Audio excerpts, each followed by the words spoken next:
Hi welcome to my YouTube channel Techgeen. इस video में हम डिस्कस करेंगे Node.js के OS कोर मॉड्यूल के बारे में। अब ये OS कोर मॉड्यूल क्या होता है, क्यों इसको यूज़ करना चाहिए, कैसे इसको यूज़ कर सकते हैं, क्या इसके इंपॉर्टेंट फंक्शंस होते हैं, इन सारे इंपॉर्टेंट कॉन्सेप्ट्स को हम इस वीडियो में डिस्कस करने वाले हैं। ठीक है, बहुत ईजी है, बिल्कुल बेसिक है, आपको बिल्कुल भी कोई इशू नहीं होगा। ठीक है, तो सबसे पहले क्या करूँगा, मैं यहाँ पर आकर एक न्यू फाइल क्रिएट करूँगा। फाइल का नाम आप कुछ भी रख सकते हो, मैंने यहाँ पर रख दिया OS मॉड्यूल .js के नाम से मैंने यहाँ पर एक फाइल क्रिएट कर ली है। सबसे पहले मैं क्या करूँगा, अपने OS कोर मॉड्यूल को यहाँ पे इंपोर्ट करवाऊंगा ताकि मैं उसके फंक्शंस को यहाँ पे यूज कर सकूं। ठीक है, तो सबसे पहले क्या करूंगा, कौन सा कीवर्ड लिखूंगा, OS लिखूंगा। यहाँ पे आके मैं बोलूंगा कि भाई रिक्वायर यानी कि इंपोर्ट करवा लो, किसको, OS कोर मॉड्यूल को इंपोर्ट करवा लो। अब ये बेसिकली OS कोर मॉड्यूल है क्या?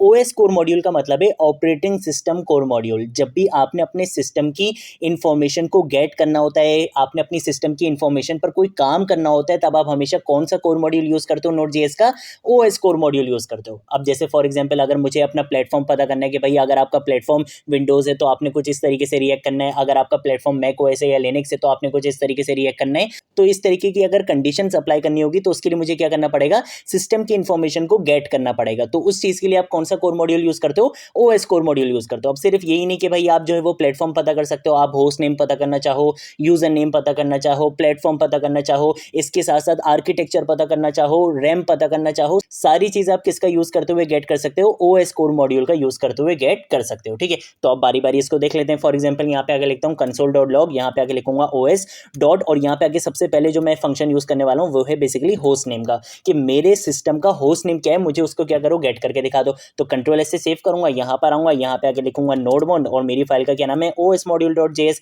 जैसे ही एंटर प्रेस करूंगा तो देखो मेरे सिस्टम का होस्ट नेम क्या है, फरदीन डैश अली। तो देखो इसने मुझे यहाँ पे वो दे दिया। आप जब चलाओगे तो आपकी सिस्टम का जो होस्ट नेम होगा ये उसको क्या करेगा, गेट करके शो करवा देगा। तो इस तरीके से आप क्या कर सकते हो, किसी भी सिस्टम का होस्ट नेम गेट कर सकते हो। चलो भाई ठीक है, यहाँ पर आ जाते हैं, एक और फंक्शन के बारे में बात करते हैं। वो होता है बेसिकली आपका प्लेटफॉर्म का, कि आपका प्लेटफॉर्म विंडोज है, आपका प्लेटफॉर्म लिनक्स है, आपका प्लेटफॉर्म मैक ओएस है। तो अगर कंट्रोल ऐसे सेव करूंगा, यहाँ पे देखो विंडोज 32 लिखा हुआ है, यानी कि मेरा जो प्लेटफॉर्म है वो बेसिकली क्या है, विंडोज है। अब इसमें मैं कोई भी कंडीशन अप्लाई करना चाहूँ कि भाई विंडोज के लिए तुमने कुछ इस तरह से काम करना है, मैक ओएस या लिनक्स के लिए तुमने कुछ इस तरह से काम करना है, वो मैं इजीली इसका यूज करते हुए कर सकता हूँ। ठीक है, अब एक और फंक्शन के बारे में बात कर लेते हैं। फॉर एग्जाम्पल मैं अपने सिस्टम की होम डायरेक्टरी को क्या करना चाहता हूँ, चेक करना चाहता हूँ कि भाई मेरे सिस्टम की होम डायरेक्टरी क्या है। तो उसके लिए आपके पास एक फंक्शन होता है होम dir का। ठीक है, ये आपने यूज करना है। कंट्रोल से सेव करूंगा, देखो इसने मुझे होम डायरेक्टरी बता दी कि भाई यूजर्स के अंदर आपके एक डायरेक्टरी बनी हुई है ई शॉप के नाम से। ये बेसिकली क्या है, आपकी होम डायरेक्टरी है। ठीक है, तो इस तरीके से आप क्या कर सकते हो, होम डायरेक्टरी गेट कर सकते हो।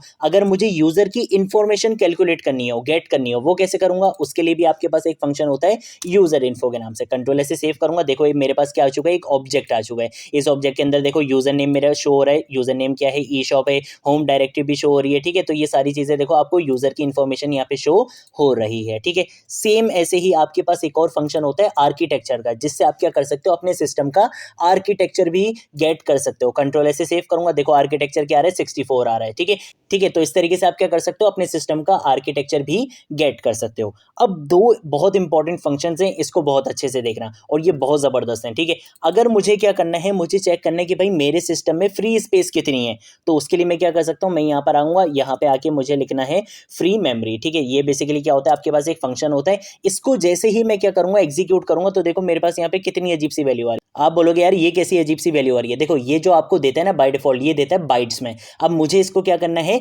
जीबी में कन्वर्ट करना है। तो उसके लिए आपने क्या करना पड़ेगा, आप यहाँ पे आके स्लैश लगाओ, यानी कि डिवाइड करोगे। आप किससे डिवाइड करना है, 1024 मल्टीप्लाई 1024। ठीक है, 1024 और दोबारा से मल्टीप्लाई 1024। तो अब ये क्या हो जाएगा, बेसिकली आपका जीबी में कन्वर्ट हो जाएगा। ठीक है, तो कंट्रोल से क्या करूंगा, सेव करूंगा, देखो यहाँ पे इसने मुझे शो करवा दिया 7 पॉइंट समथिंग, यानी कि इतनी जीबी मेरे सिस्टम में फ्री है अभी। ठीक है, इसके साथ साथ मैं देख सकता हूँ कि भाई टोटल मेमोरी कितनी है, तो उसके लिए आपके पास क्या फंक्शन होता है, यहाँ पे आके आप यूज करोगे टोटल मेम का। ठीक है, कंट्रोल से क्या करूंगा, सेव करूंगा, देखो ये 15 पॉइंट समथिंग दिखा रहा है, लेकिन मेरी जो एक्चुअल रैम है वो कितनी है, 16 GB है। ठीक है, तो ये बेसिकली आपके जो इंटरनल फंक्शनलिटीज होती है ना, उनके लिए भी कुछ स्पेसेस होती है, तो ये आपको राउंड फिगर करके कुछ इतना ही दिखाएगा। ठीक है, तो आपने समझ जाना है कि भाई कितना है ये 16 GB है। ठीक है, तो इस तरीके से आप क्या कर सकते हो, अपने सिस्टम की फ्री मेमोरी आपने चेक करनी हो, टोटल मेमोरी चेक करनी हो, आर्किटेक्चर चेक करना हो, यूजर इन्फो हो, होम डायरेक्टरी हो, प्लेटफॉर्म हो, होस्ट नेम हो, कोई भी चीज आप यहाँ पे अपने OS से रिलेटेड गेट कर सकते हो। कौन से कोर मॉड्यूल का यूज करते हुए, OS कोर मॉड्यूल का यूज करते हुए। यही सबसे ज्यादा इंपॉर्टेंट फंक्शंस हैं जो सबसे ज़्यादा यूज़ होते हैं। इसके अलावा कुछ और भी फंक्शंस हैं बट वो बहुत ज़्यादा कोई यूज़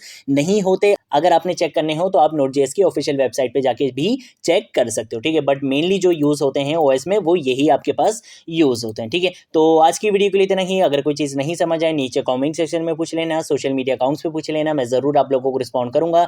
इसके साथ साथ अगर आप लोगों ने अभी तक इस Node.js एंड Express.js की प्लेलिस्ट को एक्सेस नहीं करा है तो भाई जल्दी से इस प्लेलिस्ट को एक्सेस कर लो, ज़्यादा से ज़्यादा शेयर करो और अपने फ्रेंड्स वगैरह को बताओ कि यहाँ पर आपको Node.js एंड Express.js स्टार्टिंग से लेकर एंड तक सिखाई जा रही है। आज की वीडियो के लिए इतना ही। अब हम मिलेंगे नेक्स्ट वीडियो में नेक्स्ट टॉपिक के साथ, तब तक के लिए बाय बाय।